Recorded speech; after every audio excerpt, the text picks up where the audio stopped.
अखिलेश जी नमस्कार। बहुत नमस्कार और बहुत धन्यवाद आपका। जी, उत्तर प्रदेश की भाषा में कहते हैं इस लोकसभा चुनाव में तो आप लोगों ने गर्दा कर दिया।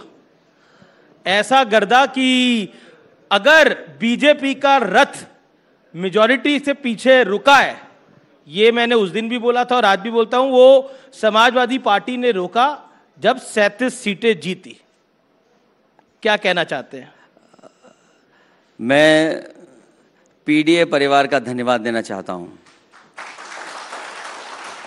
और समाजवादियों का पीडीए केवल नारा नहीं था, ये भावना से जुड़ा हुआ हमारा नारा बनकर के इस चुनाव में उभरा है। आपने तो मुलायम सिंह जी का भी रिकॉर्ड तोड़ा, क्योंकि सबसे ज्यादा सीटें 37 सीटें समाजवादी पार्टी ने और उसके सहयोगी कांग्रेस ने जीती।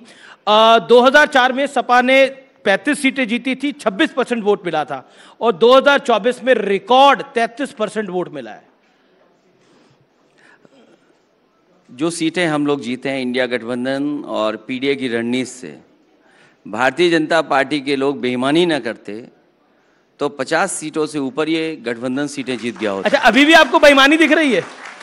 कई लोकसभा की सीटें ऐसी हैं और जिस तरह से प्रशासन ने व्यवहार किया था, प्रशासन अगर निष्पक्ष रहता और जितनी भी शिकायतें समाजवादी पार्टी ने की थीं उस पर इलेक्शन कमीशन एक्शन करता तो आज 50 सीटें इंडिया गठबंधन की होती और 50 से ऊपर भी हो सकती थी। लेकिन 37 सीटें बाद के जीतने के बाद भी आपको लगता है कि प्रशासन उन्हीं की तरफ था? प्रशासन को ये नहीं पता था कि इंडिया गठबंधन और ये हम लोग मिलकर के इतनी सीटें जीत रहे हैं। जब उनको लगा तो जो व्यवहार उनका हो सकता है वो व्यवहार उन्होंने किया। और कोई मैं पहली बार नहीं ये बात बोल रहा हूं, रामपुर का चुनाव, बदायूं का चुनाव, मेरे खुद का कन्नौज का चुनाव, मैंने अपनी आंखों से देखा कि किस तरीके से भारतीय जनता पार्टी के लोग बूथ पर जा करके समाजवादी पार्टी के कार्यकर्ताओं को परेशान कर रहे थे और पूरा प्रशासन उनके साथ था। अच्छा, 36 सीटें एक तरफ, अयोध्या की सीट एक तरफ। अयोध्या की सीट आप लोग जीत गए और उसको आप और राहुल जी अपने बिल्कुल बगल में भी बिठाते हैं। क्या आप उस पर कहना चाहते हैं? और राम जी ने आपको आशीर्वाद तो दिया अयोध्या में, दर्शन के लिए कब जाएंगे? देखिए, अयोध्या फैजाबाद की सीट ये भारतीय जनता पार्टी की नाकामी रही जिसकी वजह से वो हारे हैं। और मैं बधाई देना चाहता हूं समाजवादी पार्टी के कार्यकर्ताओं का, जिन्होंने लगातार जनता का साथ दिया और उसका परिणाम ये हुआ कि अयोध्या की जनता ने, अयोध्या में भी आशीर्वाद समाजवादियों को मिला। अयोध्या के किसान किसी भी डेवलपमेंट के खिलाफ नहीं है, अयोध्या में जो विकास हो रहा है उसके किसी खिलाफ नहीं है। और आप कल्पना करिए कि अयोध्या जैसी पावन धरती पर अगर जमीन को लेकर के भ्रष्टाचार हो रहा होगा तो सोचिए उत्तर प्रदेश में और जिलों में क्या हो रहा होगा। समय समय पर बताया गया कि किसान को मार्केट वैल्यू का उनका मुआवजा मिलना चाहिए, सरकार ने मुआवजा नहीं दिया। जो व्यापारी जिनकी दुकान सदियों से वहां पर थी, बाजार, उनकी दुकानें तोड़ दी गई बुलडोजर से, उनको क्यों नहीं मार्केट वैल्यू से उनको मुआवजा मिला? या अन्य लोग जो रह रहे थे। अब आप देखिए, हद तो यहां हो गई, जब से भारतीय जनता पार्टी अयोध्या हारी है, जो रेलवे की लाइन बन रही है उसका भी अलाइनमेंट चेंज कर दिया। पहले अलाइनमेंट ऐसी जगह से जा रहा था जहां पर बहुत ज्यादा किसी का नुकसान नहीं हो रहा था, लेकिन जैसे ही वो चुनाव हारे हैं दिल्ली से उन्होंने अलाइनमेंट बदलवा दिया और कहा वहां से लेकर के चलिए जहां पर आम जनता रह रही है। तो सोचिए, ये अब रेलवे लाइन तो जहां से जानी थी वहीं से जाएगी। नहीं, शिकायत इस बात की नहीं है जी, शिकायत ये कि जहां से पहले अलाइनमेंट था आपने अलाइनमेंट क्यों बदला? अच्छा, आपने ये सवाल का जवाब नहीं दिया, राम जी के दर्शन के लिए कब जा रहे हैं? मैंने पहले भी कहा और फिर कहता हूं वही बात दोबारा, क्योंकि बात बार बार वही कही जाए तो अच्छी भी नहीं लगती है। जी, हमारा मंदिर भी निर्माण हो गया है लगभग पूरा। जैसे ही हमारे मंदिर का निर्माण हो जाएगा वहां का दर्शन करके सीधा मैं अयोध्या जाऊंगा। और फिर मंदिर आपका हमारा क्या, मंदिर तो सबका होता है। ये तो भारतीय जनता पार्टी को भी सोचना चाहिए था। निमंत्रण क्यों दिया आपने? अगर भगवान सबके थे तो आप निमंत्रण से कैसे बुला रहे थे? आप पाबंदी क्यों लगा रहे थे कि आज आप नहीं आएंगे दर्शन करने? चलिए, अब मैं दूसरे नैरेटिव की तरफ आता हूं। एक नैरेटिव समूचे विपक्ष ने सेट करने की कोशिश की कि बीजेपी का शासन आएगा तो संविधान बदल देगा, आरक्षण को समाप्त कर देगा, और इस नैरेटिव का फायदा उत्तर प्रदेश में मिला भी। और आरक्षण तो कोई खत्म नहीं कर सकता, अब ये स्पष्ट है बात। अब आपको क्या लगता है ये नैरेटिव कहां जाता हुआ दिख रहा है 2027 के विधानसभा चुनाव में? हारने वाले तो यही कहेंगे ना कि अब आरक्षण नहीं खत्म हो सकता। हारने वाले क्या कहेंगे? और अभी कुछ दिन पहले आपने देखा था लैटरल एंट्री से जिन लोगों को नौकरी मिलने जा रही थी, सरकार को अपने कदम पीछे हटाने पड़े। और लैटरल एंट्री कोई पहली बार नहीं हो रही थी, लैटरल एंट्री पहले भी हुई। क्या उसमें आरक्षण का जो मानक है वो माने सरकार ने? और कई ऐसे डिपार्टमेंट हैं जिसमें हजारों लोगों की लैटरल एंट्री हुई है। एग्रीकल्चर डिपार्टमेंट अगर हम देख लें केवल एक, उसमें न जाने कितने लैटरल एंट्री से एक्सपर्ट्स आए। क्या उसमें आरक्षण दिया गया?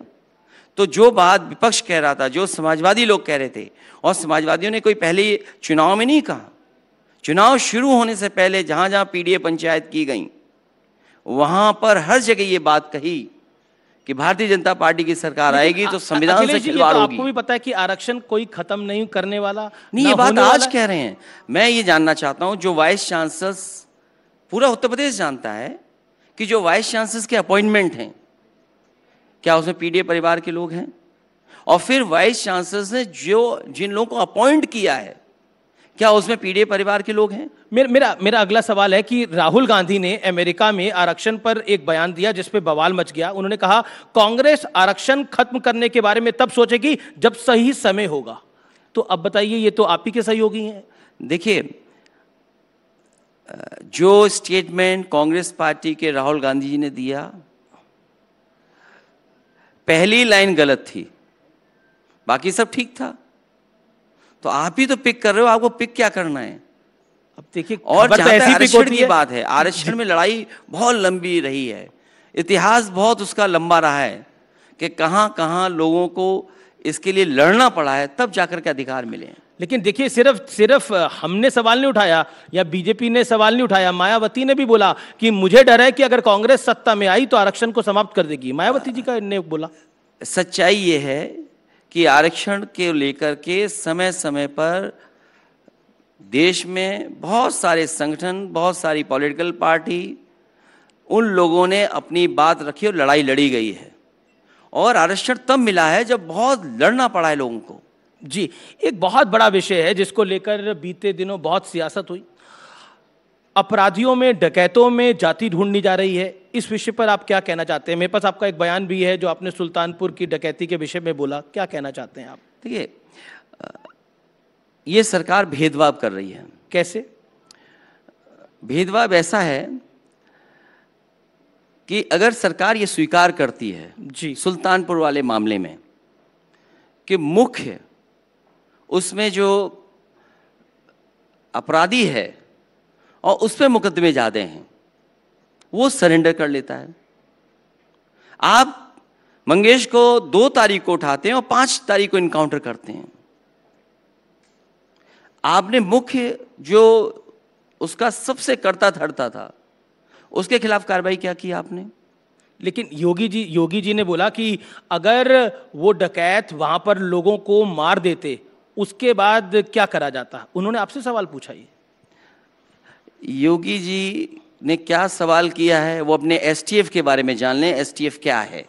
लोग तो यहां तक चर्चा कर रहे हैं, जो सुनने को मिल रहा है कि वो एसटीएफ है, स्पेशल ठाकुर फोर्स। और अगर अगर आप मुझसे पूछ रहे हैं तो मैं आपसे जानना चाहूंगा, और आपको भी मुझे पता है, आपको जानकारी है कि एसटीएफ में इतने सदस्य जो हैं, मेंबर्स हैं उसके, जो उसमें तैनाती है, वो कौन लोग हैं? उत्तर प्रदेश की जितनी भी जांचें हैं, महत्वपूर्ण जांचें, वो एसटीएफ को गई। क्या किया एसटीएफ ने? और एसटीएफ में पहले दिन से कौन लोग बैठे हुए हैं? और फिर आपको इतना भी दिमाग नहीं है कि आपने इनकाउंटर किया और चप्पल पहने खड़े हैं आप? क्या दिखाना चाहते थे आप? आप क्या साबित करना चाहते थे? लेकिन लेकिन देखिए, सबका अपना नैरेटिव है। ओवैसी आए थे, उन्होंने बोला कि एनकाउंटर में मुसलमान मारे जा रहे हैं। आपका नैरेटिव अलग है, बीजेपी का नैरेटिव अलग है। नहीं, हमारा नैरेटिव ये है कि अगर कोई अपराधी है उसके लिए न्यायालय है।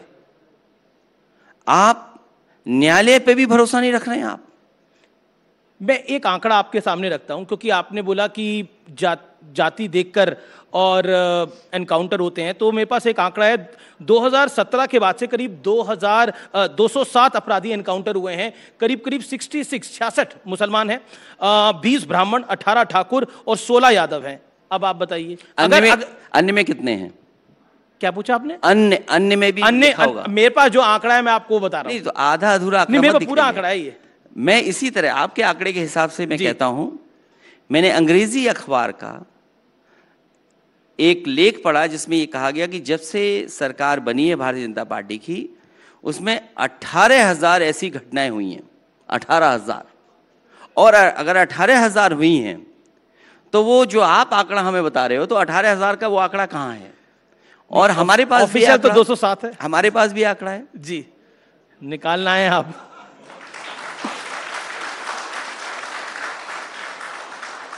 और वाकायदा हमने तो उसका ग्राफ भी बना दिया। जी, पहले तो मैं आपको ये बता दूं, इस आंकड़े के बाद दूसरा आंकड़ा बता दूंगा मैं। देश की जेलों में बंद विचाराधीन कैदी, जो सरकारी आंकड़ा है, वो ये बताता है कि कम से कम 84% लोग वही हैं, केवल पीड़ित परिवार के।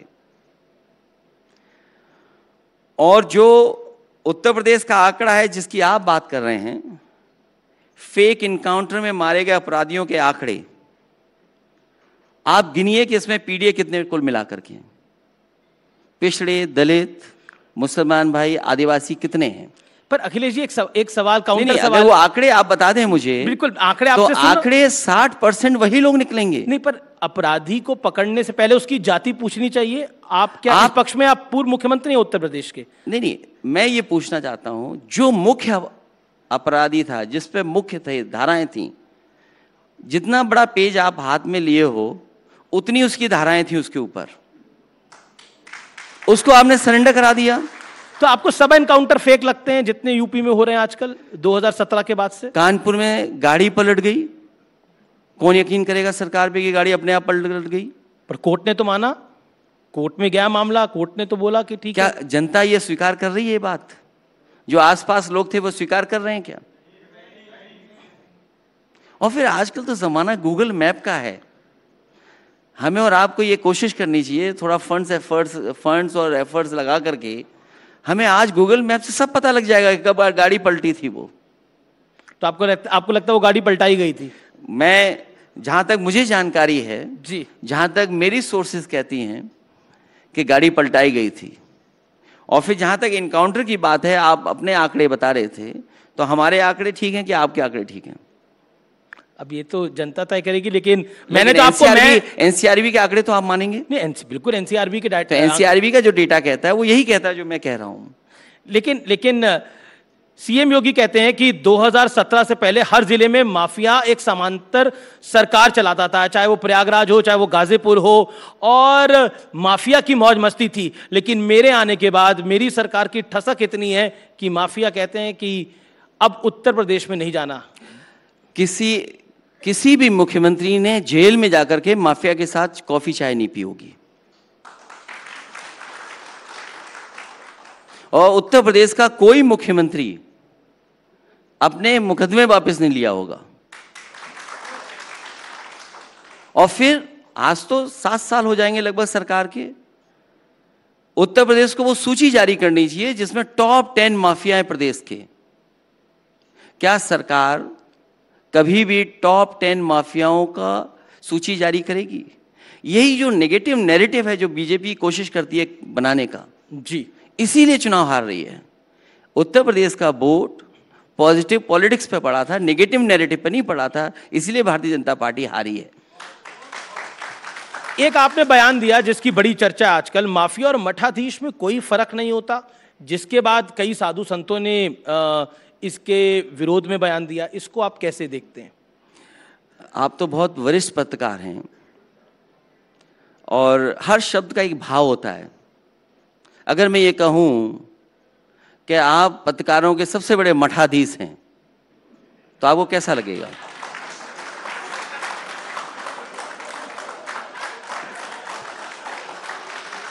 पत्रकारों आप कह रहे हैं कि पत्रकारों के आप सबसे बड़े मठाधीश हैं। नहीं, आपको कैसा मुझे अच्छा लगेगा कि भाई आप मुझे ये बात बोल रहे हैं, आप मेरी तारीफ कर रहे हैं कि सब पत्रकारों को मुझसे सीखना चाहिए, लेकिन आपने तो माफिया और मठाधीश को मिला दिया ना। तो सवाल उस पे है।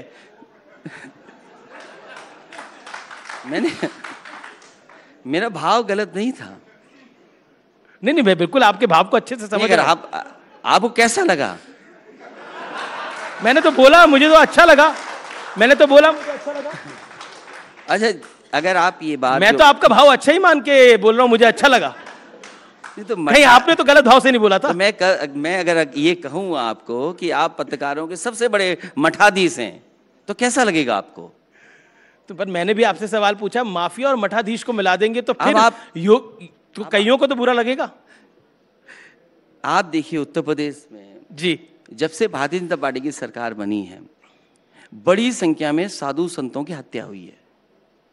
मुझे याद है, नरेंद्र गिरि जी अखाड़ा परिषद के अध्यक्ष थे जी, और कोई समय ऐसा नहीं गुजरता था जब वो लखनऊ आए और मुझसे मिल करके ना जाएं। सोचिए, उनकी हत्या हो गई। रायबरेली में एक साधु संत थे, उन्हें उल्टा लटका दिया गया था। लखनऊ में एक हिंदू वाहिनी के नेता थे, हिंदू सभा के, उन्हें मार दिया गया था। तो ये सब क्या था? और फिर मैंने किसी साधु संत के खिलाफ नहीं बोला है, मैंने तो केवल मठाधीशों के खिलाफ बोला है। इसमें बुरा किसको लग रहा है? मैं किसी भी साधु संत के खिलाफ नहीं बोला है। मैं आज भी जानते हैं आपका निशाना। मैं पहले भी इतने भोले नहीं है अखिलेश जी, आप भी जानते हैं आपका निशाना कहाँ है। नहीं, तो मैंने उनके खिलाफ नहीं बोला। मैंने सुना और देखा है कि वो हमारे पुतले जलाए जा रहे हैं। पूरे उत्तर प्रदेश में 6 पुतले जले हैं। अरे यार, हमें कहें तो हम 30 आधे घंटे में 600 पुतले जलवा दें।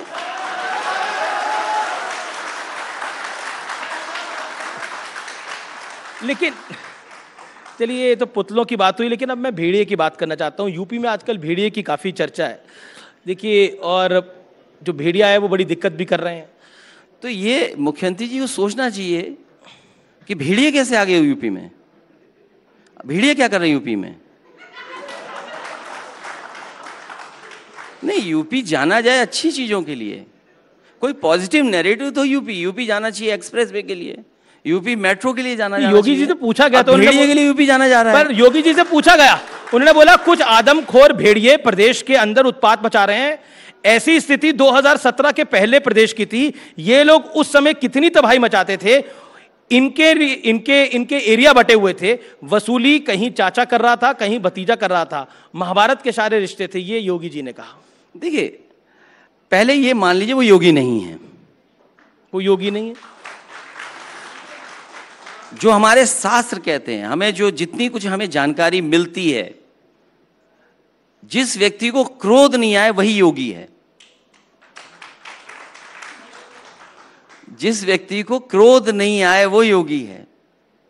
और एक योगी से ऐसी भाषा की उम्मीद नहीं कर सकते हैं। अगर ये बातें योगी जी की हैं, तो योगी जी खुद बताएं कि आदमखोर भेड़िया क्या कर रहा है। पर आप कह रहे हैं वो योगी नहीं है, वो गोरखनाथ पीठ के महंत हैं, तो योगी आदित्यनाथ हैं। जो योगी होता है वो त्याग करता है। अब कल को आप ये भी कहोगे कि अगर मैं कह दूं कि गोरख धंधा चल रहा है, तो उस पर भी आपको आपत्ति होगी। अब आप गोरखपुर की तरफ बुलडोजर का रुख करना चाहते हैं? नहीं, जहां गोरख धंधा चलेगा वो बुलडोजर जाएगा। पर योगी जी कहते हैं कि अगर योगी जी योगी हैं, तो क्रोध क्यों आ रहा है? एक, और फिर बुलडोजर जो प्रतीक बनाया है, वो किसने बनाया प्रतीक? सच्चाई ये है कि जो लोग ये कहते थे कि डबल इंजन की सरकार है, उससे ध्यान हटा रहे हैं। ये जो डबल टकराव चल रहा है दोनों के बीच में, उससे ध्यान हटाने के लिए इस तरह का व्यवहार है। और बुलडोजर किसी न्याय का प्रतीक नहीं हो सकता। क्या सरकार मानेगी कि बुलडोजर न्याय का प्रतीक है? न्याय का प्रतीक हो सकता है क्या? सुप्रीम कोर्ट, हाई कोर्ट मना कर रहा है कि इस तरह का व्यवहार नहीं होना चाहिए। जिसके कागज हैं, जिसका नक्शा पास है, आप घर उड़ा दे रहे हैं केवल इसलिए कि आप डर दिखाना चाहते हैं। बहुत सारे बिल्डिंग्स लखनऊ में, आप भी तो गोरखपुर की तरफ आप बुलडोजर करना चाहते हैं। इसमें क्या गलत है? जहां इलीगल काम होगा इसमें क्या गलत है? तो आपको लगता है गोरखपुर में सब इलीगल हो रहा है अभी से? लीगल क्या है वहां पर? कुछ तो लीगल होगा, कुछ तो इलीगल होगा। बीजेपी ने बोला ये हिंदुत्व पर हमला है, गोरखनाथ पीठ पे हमला है। ये किसी हिंदुत्व पे नहीं है, किसी पर ये हमला नहीं है। बुलडोजर जो नया प्रतीक बनाया है न्याय का, नहीं हो सकता। जो कॉन्स्टिट्यूशन को मानते हैं, संविधान को मानते हैं, वो बुलडोजर प्रतीक नहीं मान सकते किसी चीज को लेकर के। जी, अगला सवाल कन्नौज में नवाब सिंह यादव को लेकर है। एक घटनाक्रम हुआ, उसको लेकर बीजेपी ने बहुत सारी इल्जाम आपकी पार्टी पे लगाए।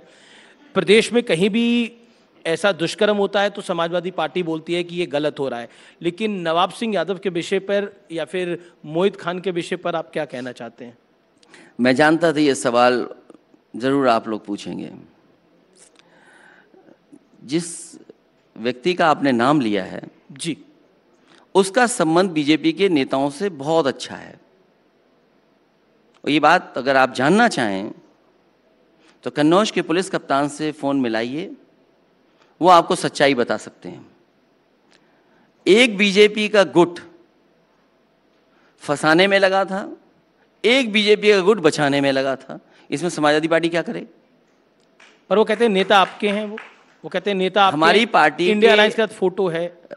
फोटो हमारे साथ होगी, पार्टी के नेताओं के साथ होगी। वो हमारी पार्टी में कब थे? 2019 का चुनाव हम हारे हैं, 2019 चुनाव हारे, 2022 का चुनाव हारे, 2017 में इन्हीं लीडर्स का क्या रोल था? तो इसीलिए तो मैं कह रहा हूं कि क्या बीजेपी जाति देख करके जोड़ रही है समाजवादियों से, समाजवादी पार्टी से जोड़ रहे हैं? उन्हें अपने झांकना चाहिए कि आखिरकार बचाने में और फंसाने में कौन लोग लगे थे। जी, मेरा अगला सवाल है कि ये लाल टोपी को लेकर आजकल सियासत बड़ी गरमाई हुई है। कभी बीजेपी का कोई नेता, चाहे वो योगी आदित्यनाथ हो, केशव प्रसाद मौर्य हो, वो कहते हैं लाल टोपी है काले कारनामे। आपका जवाब क्या होगा? और काली टोपी के कैसे कारनामे होंगे? इसलिए लाल रंग में मत उलझिए। लाल रंग मां दुर्गा का है, लाल रंग सिंदूर का भी है। लाल रंग हालांकि आपके माइक पे भी है और आपको टीआरपी बढ़ाने का मैं सुझाव देता हूं आपको। अच्छा, अगर इसकी टीआरपी 5 गुना बढ़ानी है आपको, जो पीडीए परिवार है 90%, उसकी जितनी बात करेंगे उतनी टीआरपी आपकी बढ़ जाएगी। हम सबकी बात करते हैं, हम सबकी बात करते हैं। मेरा अगला सवाल है, ये आपने एक मॉनसून ऑफर दिया था। मॉनसून तो अभी काफी इस बार लेट तक चल गया है, तो अभी भी वो मॉनसून ऑफर जारी है, लेकिन वहां तो अब तो मामला ठीक हो गया है। जब मॉनसून क्या वो फिर विंटर ऑफर तक जाएगा? जो मॉनसून जिस समय पीक पे था जी, उस समय हमारा ऑफर था। अब मॉनसून खत्म हो गया है तो हमारा ऑफर भी खत्म हो गया। मैं वही पूरा विंटर ऑफर में तब्दील हो सकता है। मुझे लगता है इनको नहीं अब देना पड़ेगा, किसी और को विंटर डिस्काउंट देना पड़ेगा। जी, मेरा अगला प्रश्न है कि आप कहते हैं कि मायावती फोन नहीं उठाती, मायावती कहती हैं कि आप फोन नहीं उठाते, तो कनेक्शन कहां गड़बड़ हो रहा है? ये जिसके बाद जब गठबंधन टूट गया तो फिर फोन का कनेक्शन भी टूट गया। तो अब होगा नहीं आगे, अब आगे होगा नहीं कनेक्शन? नहीं, अब कैसे होगा? लेकिन इंडिया अलायंस को लेकर आप क्या भविष्य देखते हैं? हरियाणा में आपने सीटें मांगी थी, सीटें आपको नहीं मिली हैं, कैसे देखते हैं आप इसको? देखिए, हरियाणा में समाजवादी पार्टी का संगठन बहुत अच्छा नहीं है, लेकिन समाजवादी पार्टी के पास फेसेस बहुत अच्छे थे जो समाजवादी पार्टी के चुनाव चिन्ह पर लड़ना भी चाहते थे या समाजवादी पार्टी के सहयोग से लड़ना चाहते थे।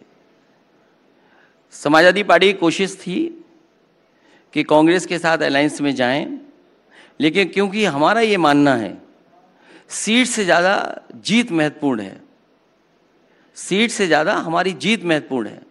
इसलिए हरियाणा से हमारी पार्टी ने ये तय किया है कि हम गठबंधन, इंडिया गठबंधन के साथ हैं। जी, और मेरा अगला सवाल है कि ये सैम पित्रोदा हैं, उन्होंने बोला अब राहुल गांधी पप्पू नहीं है, उनके पास विजन है, वो पढ़े लिखे हैं। और क्या आपको भी लगता है कि राहुल गांधी की छवि अब तेजी से बदल रही है अकॉर्डिंग टू सैम पित्रोदा? पूरे देश में सब कुछ बदल रहा है। देखो बीजेपी भी बदल रही है, कितनी कमजोर होगी बीजेपी, लेकिन अभी भी फुल मेजॉरिटी तो है एनडीए के पास। देखो दिल्ली लखनऊ में जो डबल इंजन की सरकार थी, वो डबल इंजन कहाँ है? वो टकरा रहे हैं, तकरार चल रही है एक दूसरे में। लेकिन मेरा अगला प्रश्न है कि राहुल गांधी ने अमेरिका में बोला कि देश में सिख भाई हमारे जो हैं वो पगड़ी नहीं डाल सकते, करा नहीं डाल सकते। इस बयान से आप सहमत हैं? देखिए, हमारे देश में सबसे अच्छी खूबसूरती यही है कि हम सब धर्मों को मानते हैं। हमारे देश की यही खूबसूरती है कि हम हर एक को स्वीकार करते हैं। लेकिन आज एक मंत्री हैं, उन्होंने बोला कि राहुल गांधी नंबर 1 के आतंकवादी हैं, टेररिस्ट हैं। बिट्टू हैं बीजेपी सरकार में मंत्री, वो पहले कांग्रेस में थे जी। अब वो क्यों ऐसा कह रहे हैं ये बता पाना मुश्किल है। चलिए आखिरी राउंड है, आपको मैं कुछ तस्वीरें दिखाना चाहता हूं, तस्वीरें दिखा देते हैं। पहली तस्वीर देखते हैं किसकी आती है। भेड़िए की तस्वीर आई है। ये यूपी में क्या कर रहा है? अगली तस्वीर रामलला की मूर्ति। मैं दर्शन करने जाऊंगा अपने मंदिर के दर्शन होने के बाद। जी, अगली तस्वीर देख लेते हैं। केशव प्रसाद मौर्य। ये प्रसाद किसको दे रहे हैं कि ले रहे हैं प्रसाद? जी, अब देखते हैं अगली है कि कौन सा रंग बेहतर है, लाल या भगवा? देखिए, लाल ही रंग बेहतर है, क्योंकि जितनी भी लाइटें हैं रेड लाइट में हैं, इसलिए डेंजर कोई दिखाता है, प्यार कोई दिखाता है, तो यही रंग है लाल। जी, ये प्यार का रंग है। अगली देख लेते हैं, किससे गठबंधन करेंगे, मायावती जी से या चंद्रशेखर रावण जी से? देखिए, अभी तो कोई ऐसा समय नहीं है जहां गठबंधन की बात की जाए। जी, बहुत बहुत शुक्रिया, आप हमारे मंच पर आए, आपने अपनी बात को रखा। बहुत बहुत धन्यवाद अखिलेश यादव जी।